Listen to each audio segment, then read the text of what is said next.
Good morning friends, আমি প্রিয়া চলে এসেছি নতুন একটা ভিডিও নিয়ে। তো আজকের সকালটা আমি শুরু করেছি এক কাপ গরম গরম চা দিয়ে।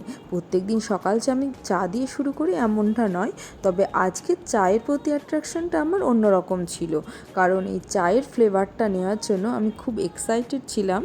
আর দেখতেই পাচ্ছ আমি একটা পার্সেল এখানে আনবক্সিং করতে চলেছি। আর এই পার্সেলটা আমাদের পাঠিয়েছে শান্তনুদা রিসেন্ট অমরনাথ ঘুরতে গেছিলো, আর ওখান থেকেই আমাদের জন্য নিয়ে এসেছে এই কাশ্মীরি কাওয়া টি। আর শান্তনুদার বাড়ি থেকে আমাদের বাড়ির ডিস্টেন্সটা অনেক দূর, তো সেই কারণেই শান্তনুদা এটা কুরিয়ারের মাধ্যমে আমাদের কাছে পাঠিয়েছে। তো প্রথমেই আমি বক্সটা খুলে ভাবছিলাম যে এই চায়ের মধ্যে কি কি জিনিস রয়েছে যার কারণে এত সুন্দর ফ্লেভার চাটা। দেখতেই পেলে চায়ের কালারটা লিকার চায়ের মতো। আমি লিকার চাই এখানে বানিয়েছিলাম।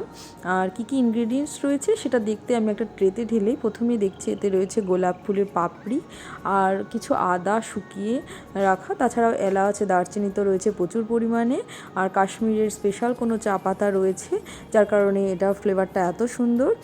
এছাড়াও রয়েছে কিছু পিঙ্ক কালারের যেগুলো দেখতে পাচ্ছ ওটা তো গোলাপ ফুলের পাপড়ি, আর রয়েছে কিছু ওই এলাচের মতোই কালো টাইপের কিছু একটা ফল, যেটা আমি বুঝতে পারিনি কী ফল।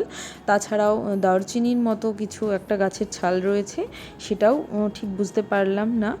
তবে যাই হোক, আমাদের সকলের খুব ভালো লেগেছে। তো থ্যাংক ইউ শান্তনুদা, এত দূর থেকে এত ভালোবেসে আমাদের জন্য এত সুন্দর একটা চা টেস্ট করানোর জন্য। তো আজকের ভিডিওটা এই পর্যন্তই, দেখা হচ্ছে নেক্সট কোনো ভিডিওতে। ততক্ষণের জন্য টাটা। আর পরিচয় করিয়ে দিই আমাদের শান্তনুদার সাথে, এই ছবিতে যে ব্লু কালারের টি শার্ট পরা এটাই আমাদের শান্তনুদা। ধন্যবাদ।